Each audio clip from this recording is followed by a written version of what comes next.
Looking for magic cards? At flipsidegaming.com you can now use the promo code LVD to get a 10% discount on orders over $10 while supporting the channel at the same time.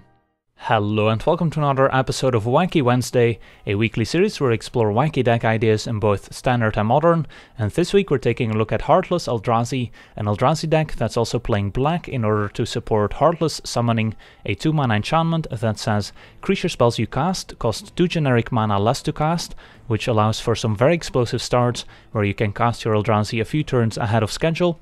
And the downside is that creatures you control get -1/-1, which is a real downside, but in an Eldrazi deck where most of your creatures are very big anyways, giving them -1/-1 is not a terrible downside. So let's take a look at the entire list, starting out with our 1-drops, where we have 1 copy of Fatal Push, which we can now play because we're playing black, so nice cheap removal spell. Then we also have 2 copies of Dismember, technically not a 1-drop, but we can cast it on turn 1 thanks to Phyrexian mana, and in our black deck we can actually pay for the black mana if we can afford to. Then we also have 3 copies of a Relic of Progenitus as a main deck graveyard hate card, but it also synergizes nicely with one of the cards we'll get to in just a second. Then another interesting card we're playing in our Eldrazi deck is 4 copies of Serum Powder, which is this card that if you have it in your opening hand, you can actually take a mulligan for free, so you exile your entire hand and then draw that many cards.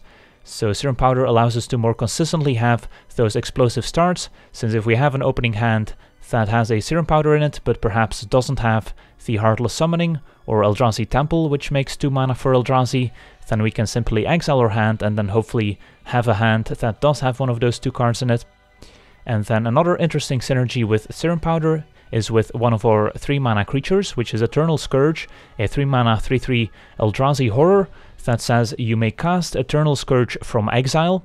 So if we happen to have an opening hand with Serum Powder and Eternal Scourge and decide to exile our hand with Serum Powder, then later in the game we will be able to cast our Eternal Scourge from exile, and if Eternal Scourge becomes the target of a spell or ability an opponent controls, we also get to exile Eternal Scourge, where of course we can cast it once again, so this is a nightmare for more controlling decks since they'll have a hard time getting rid of the Eternal Scourge. And Eternal Scourge also synergizes very nicely with a Relic of Progenitus, since if the Eternal Scourge does end up in our graveyard, for example our opponent makes us discard it, or it trades in combat and dies, then we can simply use a Relic of Progenitus, target ourselves, and then exile the Eternal Scourge, where once again we can cast it from exile. So it will keep coming back if we have a Relic of Progenitus in play. Then another 3-drop in the deck is Matter Reshaper, which is pretty typical for Eldrazi decks, a 3-mana 3/2. You do have to have colorless mana in order to cast the Matter Reshaper. And then when the Matter Reshaper dies, you get to reveal the top card of your library. Then if that card is a permanent with convert mana cost 3 or less, we get to put it in play if we want to, otherwise it goes into our hand. And of course with the Heartless Summoning in play, all of these 3-drops only cost 1 mana, which is especially nice with our Eternal Scourge if we need to cast it multiple times. Then up the curve we have the usual suspects, Thought-Knot Seer, which can exile a card from the opponent's hand when it enters the battlefield, and the opponent gets to draw a card when the Thought-Knot Seer leaves the battlefield. And Reality Smasher, which is a 5-mana 5/5 with trample and haste, and the opponent has to discard a card from their hand if they want to target it with a removal spell. Then we also have 2 copies of Endbringer, which is also pretty typical for Eldrazi decks, as a 6-mana 5/5 that untaps during each player's untap step, and we can use the Endbringer to deal 1 damage to a creature or player. We can prevent a creature from attacking or blocking, and we can also draw a card. So a nice value engine that gets even better with a Heartless Summoning in place, since we get to cast it a lot earlier, and it doesn't really care about getting -1/-1. And then last but not least, another very powerful card we get access to by playing black is Distended Mindbender, an Eldrazi with Emerge. So we get to cast the Distended Mindbender for its Emerge cost by sacrificing a creature and then subtracting the sacrificed creature's converted mana cost from the Emerge cost. So let's say we sacrifice an Eternal Scourge, then we get to subtract 3 from the 7 Emerge cost, so then we still need to pay 2 generic mana and double black. So that's a nice bargain for casting the Distended Mindbender, since when the Distended Mindbender gets cast, target opponent has to reveal his or her hand, and we get to choose a non-land card with convert mana cost 3 or less, and a card with convert mana cost 4 or greater, and then the opponent has to discard both of those cards. So very powerful disruptive element in our Eldrazi deck, And in our deck we get to cast Distended Mindbender as early as turn 3. All we need is a turn 2 Eldrazi Temple or Heartless Summoning. Then on turn 3 we get to cast a 1 mana Eternal Scourge or Matter Reshaper, and then in that very same turn we can also emerge the Distended Mindbender onto one of our 3 mana Eldrazi, and that will only cost us double black, since the emerge cost will get reduced by 3 from the sacrificed creature and by 2 from the Heartless Summoning. Then going over to our mana base, we've already mentioned the 4 copies of Eldrazi Temple, which is very important for any Eldrazi deck in Modern. Then we have also 3 copies of Field of Ruin to deal with opposing non-basic lands, and we get to search for a basic land to put in play untapped, so that it can search up our 1 copy of Basic Wastes or basic Swamps. Then we also have 2 copies of Sanctum of Ugin, which is an interesting land that we can sacrifice when we cast a colorless spell with convert mana cost 7 or greater, and then we get to search our library for a colorless creature card to put into our hand. So whenever we cast a Distended Mindbender, we can search our library for another Eldrazi, so that could be a Reality Smasher if we need to close out the game quickly, or perhaps an Endbringer if we want to get some value. Then we also have 4 copies of Ifnir Deadlands, which is also very important, as it both taps for black mana and for colorless mana, so helps us cast our Eldrazi and Heartless Summoning.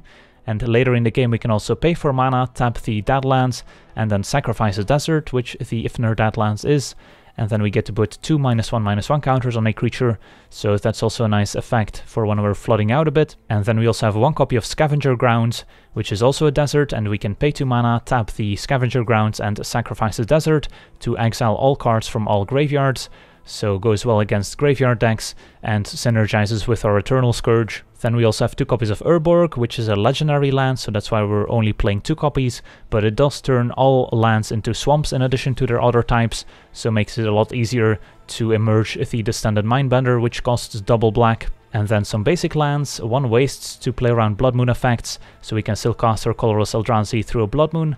The other way to do that is with Serum Powder. I think I forgot to mention, we can just use it as a 3 mana ramp card to add colorless to our mana pool. And then we also have 7 basic swamps. Then taking a quick look at the sideboard, we have the 4th copy of Relic of Progenitus. We have Grafdigger's Cage as additional graveyard hate, can also come in against Collected Company decks. We have the 3 additional copies of Fatal Push. Then we have 2 copies of Thoughtseize against combo and control decks. We have 4 Collective Brutality, mainly against burn decks, or if we need an additional removal spell or perhaps hand disruption spell. And then 4 copies of Fulminator Mage to take out additional non-basic lands from the opponent. And we can also use it to emerge our Distended Mindbender in a pinch. So that's the deck. Now let's jump into some games and see how the deck does. Alright, we're on the play. And this hand is not very good since we don't have any Eldrazi Temples or Heartless Summonings. But we do have Serum Powder, so let's take a free mulligan. And this hand is pretty terrible as well, so let's take a normal mulligan down to 6. Alright, so this one does have the Temple and the Summoning, we're just missing a Swamp, but I'll keep, and then hopefully we can scry into one. Although, I guess we can just keep a second Eldrazi Temple on top, and then just play a turn 2 Thought-Knot Seer into Reality Smasher, that seems pretty good as well. So Eldrazi Temple go. So this game we might not end up casting the Heartless Summoning, but that's fine. Opponent's got a turn 1 Topplegeist, so we could be up against a blue-white Spirit stack of some sort. We're gonna quickly find out. So let's run out the turn 2 Thought-Knot Seer, feared by many. And we see a hand with Curious Obsession, Serum Visions, another Topplegeist, so I think we just take the Curious Obsession here. And say go. Serum Visions. Our opponent went top-bottom and runs out another Topplegeist, which can topple the Thought-Knot Seer. Opponent can get in for 1, and we're gonna get in for 9 next turn, which seems fair. So our opponent could have kept something like a Path to Exile on top. Let's get in there. Opponent takes it, they're down to 9. And right, our opponent concedes. So not entirely sure what we're up against, some sort of blue-white Spirit Aura deck. So Fatal Push seems pretty good here. Don't think the Relic of Progenitus package is necessary here. So yeah, let's submit this. And alright, this hand looks quite good. We've got the turn 2 Heartless Summoning, turn 3 Thought-Knot Seer, and even a Fatal Push on turn 1 if we want to, so seems perfectly keepable. Probably not gonna sacrifice the Thought-Knot Seer to the Mindbender, but hopefully we can find some cheap Eldrazi in the meantime. Opponent with Hallowed Fountain, untapped into a Wanderer, alright. So this can counter instants or sorceries, so we could just take it out with a Fatal Push right now if we want to, but I think we'll wait until we see more from the opponent and maybe Fatal Push something end of turn. I guess they always have the option of sacrificing the Wanderer, so we might end up pushing the Wanderer here anyways.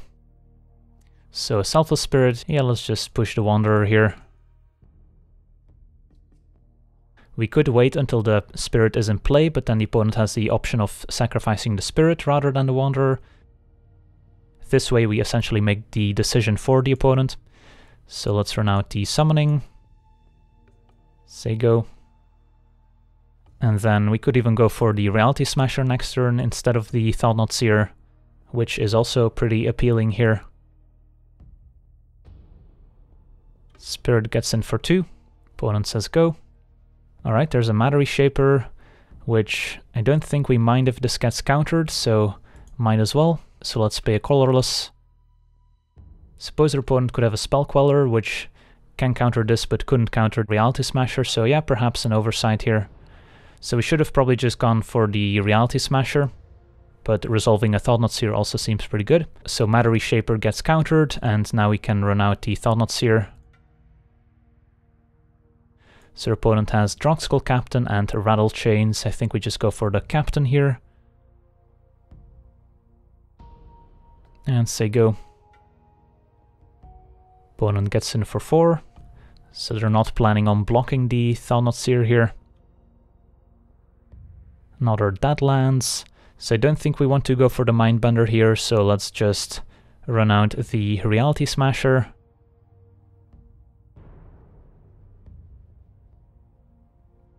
And hit for 7. And our best draws probably include Dismember and Fatal Push. Opponent might hold on to the Rattle Chains, but they probably have to run it out just to increase their clock. So they run out the Rattle Chains, they've got 1 unknown card left in hand, and they've got 6 power in the air. So right now we are winning the race, but that could change if our opponent found another creature here. And we're probably going to end up using the Ifnir Deadlands next turn, since that can take out one of the opponent's creatures. So opponent gets in for 6. And they say go. So let's untap, another Heartless Summoning, not playing that one. So I think we just attack with both, and then second main we can use the Deadlands. Opponent doesn't flash anything in. So yeah, let's just use a Deadlands here, and I guess we use that on the Selfless Spirit.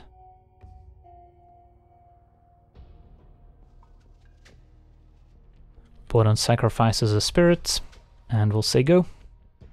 So opponent's got 4 power in play, we're at 8, and they're at 4, so we might see some blocks this next turn, and if we find a land we can take out an additional blocker. Alright, Shafat Junes. So opponent can hit for 6 all of a sudden. So glad we were able to take out the Spirit, but our opponent just concedes. So they were going to be forced to chum block next turn, or at least trade, and they didn't see themselves winning the game. Alright, on to the next one. Alright, we're on the play, and this hand is not particularly great. We have a turn 3 Eternal Scourge into a turn 4 either Thought-Knot Seer or Distended Mindbender with an early Dismember as well as interaction. So this hand can definitely be too slow since we don't have a Temple or a Heartless Summoning, so I think I'm gonna mulligan. And alright, this one has the Heartless Summoning. And the Relic is interesting because we have Eternal Scourge, but we kind of want to find a third land to guarantee having Eternal Scourge into Mindbender on 3. So I'm actually gonna bottom that one, and then lead with a Field of Ruin, say go. Hope our opponent can't mess with our hand here, since we are setting up for the turn 3 Distended Mindbender nicely, since we also have the Urborg for guaranteed double black. Opponent with an Urza's Tower into Chromatic Star. Alright, so didn't find our third land quite yet. Let's hope to find it soon, otherwise the fail case is playing 2 Eternal Scourges next turn, which isn't terrible, but against the Tron deck we want to be disruptive. So we are up against the classic green Tron deck. Let's see if our spicy Heartless Summoning deck can stand a chance. Opponent finds Urza's Mine with Ancient Stirrings, so they have 2 of the 3 Tron lands already. And a map, so they will have access to Tron next turn, but perhaps they won't be able to cast anything with it, and there's a swamp, perfect. So let's run out Eternal Scourge and emerge Distended Mindbender on turn 3 and target our opponents. Alright, so for cheap cards we can could take the Dismember so they can't blow up the Mindbender, so we still have a clock. Don't really care about the map. Relic actually helps us, so don't care about that one. So we either take Ancient Stirrings or Dismember here. I think we take the Dismember just to keep the clock going. And at the moment they also don't have any green mana for Ancient Stirrings, so yeah, easily take Dismember and then take Karn. So that's a nice Distended Mindbender on 3. Can pass the turn.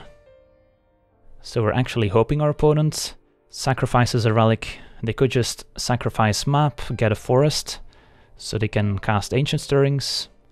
They could complete Tron, run out a relic and sacrifice it. Looks like they're gonna complete Tron first. So opponent gets a power plant and plays it, and runs out another map. And another map as well, so that was their draw step. So they still have the Relic of Progenitus in hand, along with 2 Ancient Stirrings, and Endbringer here is pretty good. Still 1 mana away from casting this one. So let's start by getting in for 4. And I suppose we can just use Field of Ruin here as well on the tower, and then still play the Eternal Scourge. That seems fine, and then we can get a basic Wastes to still have colorless mana. So yeah, let's use Field of Ruin. Get a Wastes, and run out Eternal Scourge. Opponent did get a basic forest, so we maybe fixed their mana a little bit, but now they are forced to sacrifice a map to complete Tron once again. They're gonna use Ancient Stirrings first. And yeah, with Tron, they could have just gotten a forest with one of the maps and had even more floating mana. So I think this is fine. Opponent gets a Wormcoil Engine. Alright, that's a problem, since that would be able to trade with most of our creatures, and Dismember doesn't kill it. So opponent can complete Tron once again, and then next turn be able to play the Wormcoil. Instead, they opt to play Forest and the second Ancient Stirring, so I mean, they can still complete Tron here, so that's fine. They also found a Karn, so we might be dead here, unless we can find another Field of Ruin. Found a Fatal Push, that's not gonna do it. Can only attack for 6, and then the opponent's gonna be able to either cast a Karn or a Wormcoil Engine, and then we're gonna be pretty sad. So yeah, can't do much here, have to say go. So we had the perfect start, but then our draw didn't really do much else, and our opponent does have the tools to come back with all their maps. So there's another tower. And there's Karn. Just gonna exile Distended Mindbender. It's on tap. Ifnir Deadlands, so we can play the Endbringer here. So let's attack Karn, so our opponents can't exile the Endbringer with it. And Endbringer gives us a chance here, since that can also prevent the Wormcoil from attacking.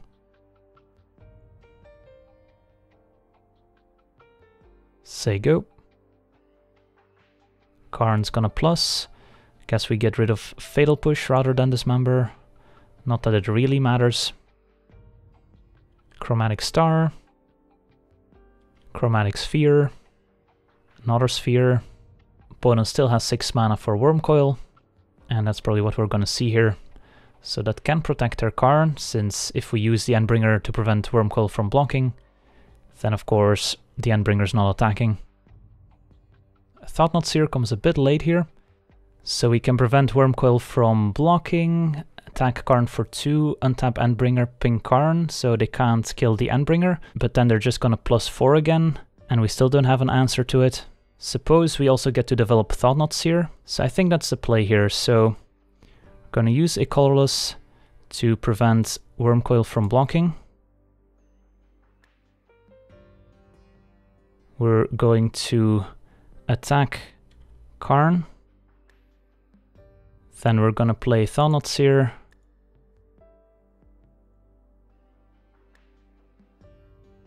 And take a relic. And in the opponent's draw step, I guess we can ping Karn for 1 with the Endbringer. Opponent sacks a sphere. So now we can ping Karn, so that our opponent can't -3 him. And then next turn we should be able to take out Karn. So get rid of Dismember, so we can prevent Wurmcoil from blocking, attack Karn for 5, and then during the opponent's upkeep, ping it with Endbringer. Opponent gets Sanctum of Ugin. Hopefully they didn't draw into another payoff card here. Looks like that's the case. That's unfortunate. Well, it's an Ugin, but that can plus to take out Thought-Knot Seer or Eternal Scourge, and then the Sanctum can get an Ulamog. So we did find a line to take out Karn, but as it turns out our opponent also found an Ugin and a Sanctum, so it doesn't really matter. Alright, so almost managed to get there, but not quite. Opponent gets to draw a card with Thought-Knot Seer, and yep, just to confirm, our opponent did get an Ulamog. So we can basically pack it up here. Let's see what we draw for the turn, just a swamp. So we can use Ifnir Deadlands, doesn't really do much. Attack our opponents for 2. I think now we just have to draw a card, but I'm not even sure what we can draw into that saves us here. Just a swamp. Alright, let's say go. Untap Endbringer. And Ulamog is just gonna clean things up. So definitely an interesting game. So I guess we can concede to save time. Alright. On to sideboarding against Classic Tron. Definitely want our Fulminators and our 2 copies of Thoughtseize. Don't really need the Relic of Progenitus, since the Relic Eternal Scourge combo is just not very relevant at this game. Fatal Push can go, Dismember can go. And yep, that leaves us with 60 cards. So let's try this. Would like to be on the play. And this hand has turn 2 Matter Reshaper, turn 3 Distended Mindbender, plus a Fulminator. Yeah, gotta keep this one. And I think we just run out basic swamp here, in case our opponent has Ghost Quarter for the Eldrazi Temple.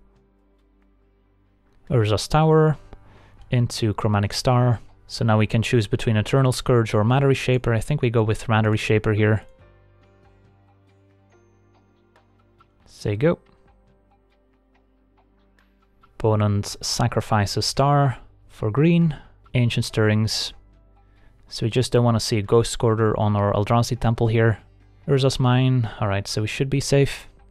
Just another sphere. So this is also a way for us to play the Mindbender on 3 without needing Heartless Summoning. So let's run out Urborg, attack for 3. And I think using Mindbender is better than Fulminator Mage here, just because we can get the opponent's payoff card. They're not guaranteed to already have Tron anyways, and can also maybe take something like a map. So yeah, let's emerge.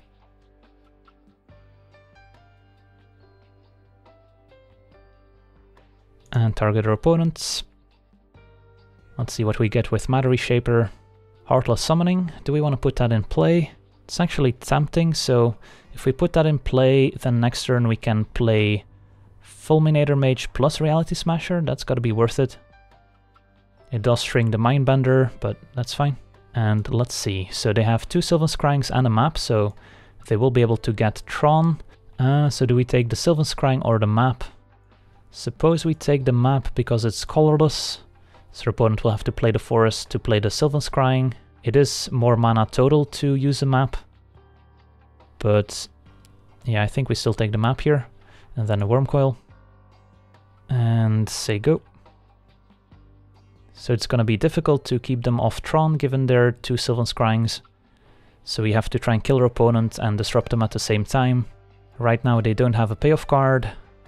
but that can change pretty quickly. So they got a power plant, and they're saying go. So let's run out a Fulminator Mage, blow up the tower, run out Reality Smasher, and attack for 8.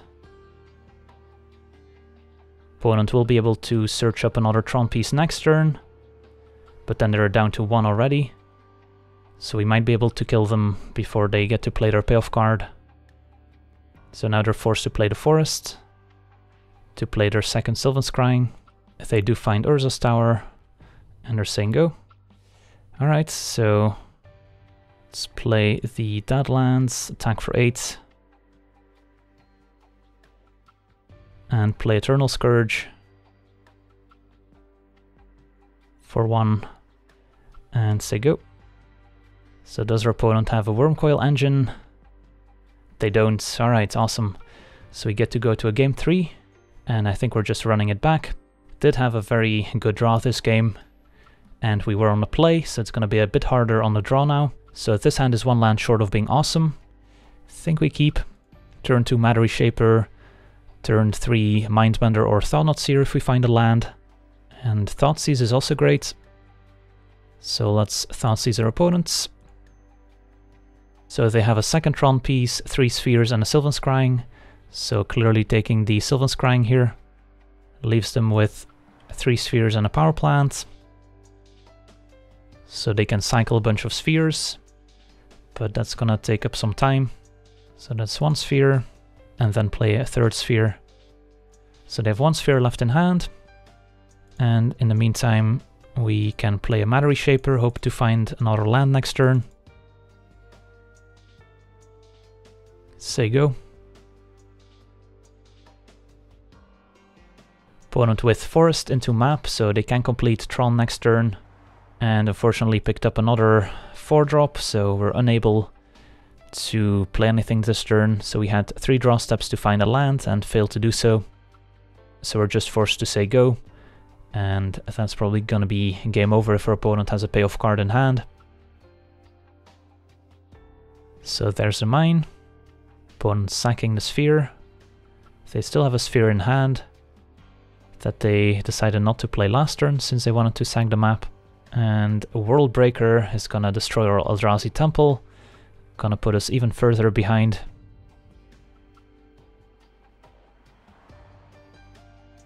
And there's a sphere, so that's unfortunate. There's Serum Powder, so we're forced to block here. So we can block with the Reshaper to get an additional card from our deck, hopefully a land. But now with our Temple gone, it's gonna be difficult to come back.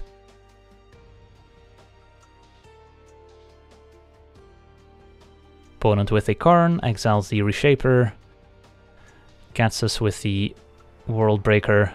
Surprised they didn't just go for our land. Picked up a Scavenger Grounds. Let's play that, say go. So this one's going to be over in just a few turns. Karn gets rid of a card in hand rather than a land still. Suppose we can get rid of a Mindbender. If we find a land, we can also run out Serum Powder to help us ramp. But then Karn is going to be able to minus twice, so... And there's a Wormcoil Engine as well. Opponents did find all the goodies. Alright, that's going to do it. So we did end up losing to Tron, but at least we got to show off some quick starts with early Distended Mindbenders on turn 3. So on to the next one. Alright, we're on the draw, and this is an easy Serum Powder mulligan. And yep, this is an easy keep. We've got our Eldrazi Temple and Heartless Summoning, so we can play turn 2 Matter Reshaper or Heartless Summoning. Opponent with a Shambling Vent, so some sort of Obs on deck most likely, so we can run out the Relic. Could run out the Temple right now. Opponent could have some form of land destruction as well. I think we just go for the Swamp for now. So now we have to decide if we want to play the turn 2 Matter Reshaper with the Temple, and then a turn 4 Reality Smasher, or we can play turn 2 Heartless Summoning into turn 3 Reality Smasher. Not sure which is better. Opponent fetches up a Temple Garden, and Dark Confident, yeah, that's going to be an issue. So let's Relic our opponent. So against a Dark Confidant, do we rather have an early Matter Reshaper or an early Reality Smasher? Our opponent will also have a Liliana of the Veil in their deck, so that's a reason to play the Matter Reshaper before the Reality Smasher. So I think we're better off just playing the Reshaper here and not playing the Summoning yet. We can still do that next turn. So let's say go. Confidant triggers, reveals an Overgrown Tomb. Opponent doesn't take any damage. So Tarmogoyfs are probably not going to be a problem given the 2 relics.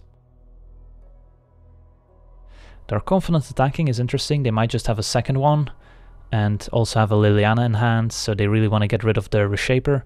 So I think I'm just going to take it here, keep the Reshaper as insurance, and we might be able to attack them back as well. Opponent goes for Abrupt Decay on Relic, alright.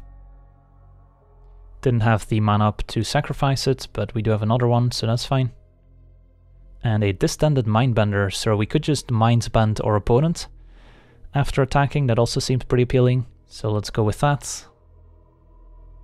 And then next turn we can also smash our opponents, and so we won't need our Heartless Summoning this game, it looks like. So let's run out the Mindbender with Emerge, so we can get rid of any potential Lilianas our opponent has in hand. So let's see what we get with Matter Reshaper first. Another Reality Smasher. And let's see, our opponent did indeed have Tarmogoyf, and unfortunately 2 copies of Liliana of the Veil. So we'll only be able to take 1 card here. Don't think we need to take the Tarmogoyf, so let's take one of the Lilianas. And say go. We will most likely see a Liliana minus, but then at least the Smasher can take out the Liliana, so that's fine. Opponent finds another land with Dark Confidant. So there's Liliana to sacrifice the Mindbender and a Verdant that they got from the Confidant, and a Confidant can get in for 2. We actually don't mind if our opponent pluses the Liliana for a turn, since we have this Heartless Summoning we don't mind discarding. So we could just smash our opponents instead, which seems fine. It's a bit dangerous not to play the Relic, since if our opponent finds a hand disruption spell and takes it, then the Tarmogoyf can outsize the Reality Smasher. But I think that's a risk we're willing to take, since we kind of do want to hit our opponent for 5 here. So let's run out Field of Ruin, run out Reality Smasher, and attack our opponents. Opponent does not have a path to exile, so that's good. I suppose we also had the option of playing the Summoning and play the Reality Smasher, which would have made for a more efficient turn next turn. But I kind of like having the bigger Reality Smasher in play. So Liliana pluses, we get rid of a Summoning. Also puts an enchantment in the graveyard for Tarmogoyf. Opponent reveals a Blooming Marsh with the Dark Confidant, so that's 3 lands in a row. There's Scavenging Ooze, 1 green mana up. And the Tarmogoyf, which is a 6/7. So that will be able to block the Reality Smasher. No hand disruption means we do get to play the Relic here. Dark Confidant gets in for 2. Another Eldrazi Temple would be great here. Instead a Matter Reshaper, so we can play Relic, sack it, and still play a Matter Reshaper, that's fine. So let's play the Relic. I guess we could just ignore Liliana and sacrifice the Matter Reshaper to it, which is also an option, and just attack our opponent for 5. I kind of like that line as well. Yeah, opponent could just randomly reveal a Lingering Souls and take a bunch of damage. So let's attack our opponents. So let's see how our opponent blocks. They just decide to take it all. I think it's probably safer to play the Reshaper here. And say go. Opponent sacks the Verdants down to 2. And if they try to eat something with Scavenging Ooze, we can just use the Relic in response. So all creatures are gone and they can't gain any life on upkeep with the Scavenging Ooze. So they might just die to the Confidant here. Let's see what they reveal. And another land, so opponent keeps hitting lands with the Confidant. They can attack us with the Shambling Vant here to gain some life back as well. And yep, our opponent is activating the Shambling Vant to gain some life back. And we're not really gonna block, otherwise the Liliana can take the Reality Smasher. So an attack for 6. We'll take it. And our opponent might just be dead to the second Smasher. So our opponent does sack the Liliana, get rid of the Reshaper, and Heartless Summoning. Do we want that in the battlefield? I had Wood Shrink or Reality Smasher, so I don't think we do, since our plan next turn is just to play another Smasher. So let's put that in hand. Opponent can gain one more life with the Scavenging Ooze here, but unless they have a path to exile, I think our opponent's in trouble. So let's smash number 2. And that does it. Awesome. Managed to beat Abzan. So onto sideboarding. What do we want to do? I think we want the Fatal Pushes to take out those pesky 2-drops. Another Relic seems fine against Armogoyf, and it's pretty good with our Eternal Scourge as well. I think Heartless Summoning is probably fine, just to be a bit faster. So I could see taking out the Serum Powders here, just because now more draws are acceptable. If we just have some Fatal Pushes and some Eldrazi, that's fine. We don't need to have the Summoning or Temple.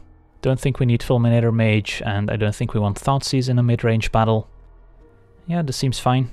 This hand is missing black mana, but we do have a Field of Ruin which we could use to fix for mana. Pretty resilient to Thoughtseize effects, but I think it's just a little bit too weak. So let's go to 6. And this hand seems fine. And I don't think we want another Swamp here. Turn 1 Blooming Marsh, go. So run out to Deadlands. So we do have a turn 3 Mindbender here if our opponent doesn't interact with us. Plains into Dark Confidence. Let's run out to Summoning. Hope they don't have an Abrupt Decay for it. They will need another land in order to cast it. Let's say go. Stirring Wildwood revealed. So our opponent last game had Dark Confident on turn 2 and didn't take a single point of damage from it, I think. That's pretty impressive. I'm sure our opponent would have preferred to find more spells than lands, but had they taken a bit more damage, they would have died a turn sooner. There's a Verdant, so they could have Abrupt Decay here. They're gonna attack us for 2 first. Perhaps a Maelstrom Pulse on the Summoning, or they can just have a Lingering Souls or Liliana of the Veil. And yep, it is a Maelstrom Pulse, so that does slow us down, but we can just play one of our 3-drops and then on turn 4 play the Mindbender. Another Summoning is interesting, but I think we actually don't need it here. So we could go Summoning into Matter Reshaper or Eternal Scourge. That would just shrink down our creatures, and we would rather just play the Mindbender on 4, play the Swamp, and I think we go with the Reshaper here in case they have a Liliana. Say go. I suppose not playing the Summoning is a bit weaker to a removal spell, since then we might not be able to emerge the Mindbender. And our opponent did pick up an Inquisition, so they can check out our hands, take the Eternal Scourge or Summoning. But at least the Mindbender is safe. We do have 4 copies of Relic of Progenitus after sideboard, so the Eternal Scourge is pretty likely to get back at some point. And our opponent does take the Eternal Scourge. Do they have a follow-up removal spell or creature? And the Confident does attack, because our opponent knows we want the Reshaper to emerge the Mindbender. And I think we just have to take it, even though I would like to get the Confident off the board. Opponent lets us untap.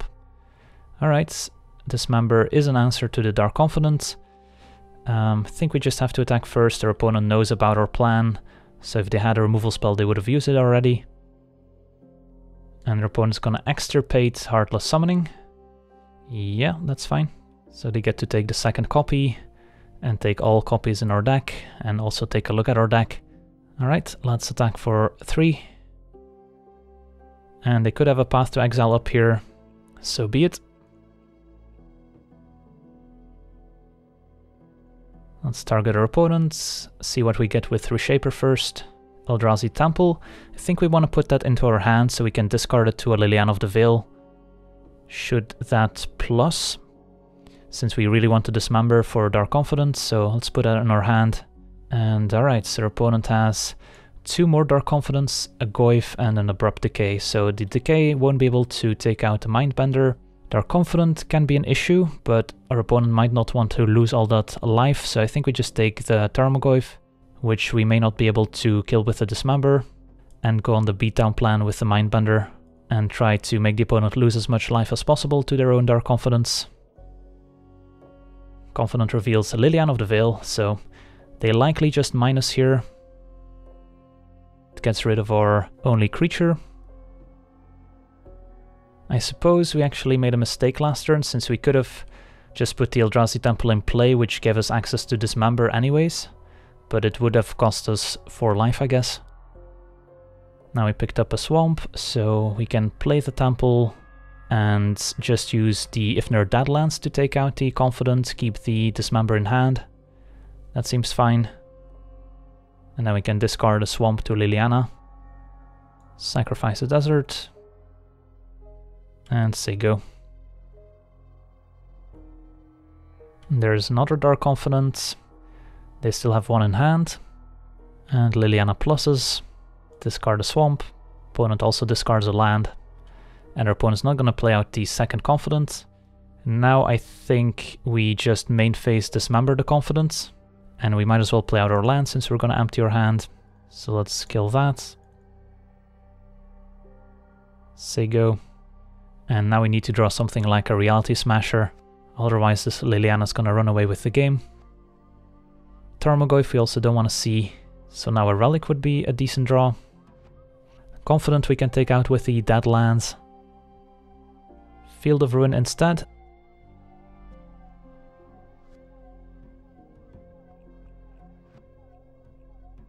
So let's say go. So yeah, at this point, I think Relic of Progenitus is high on our list of best draws. So opponent does get in for 7, which is a 2-turn clock. Next turn we will have the Field of Ruin available. Does Liliana plus or stay at 3? Looks like our opponent doesn't want to discard anything. Eternal Scourge to draw. So now I think we just main phase the Field of Ruin. Get a wastes. Never mind, I suppose we had the Eldrazi Temple, so there was really no reason to main phase the Field of Ruin there, except for maybe color screwing our opponent a bit.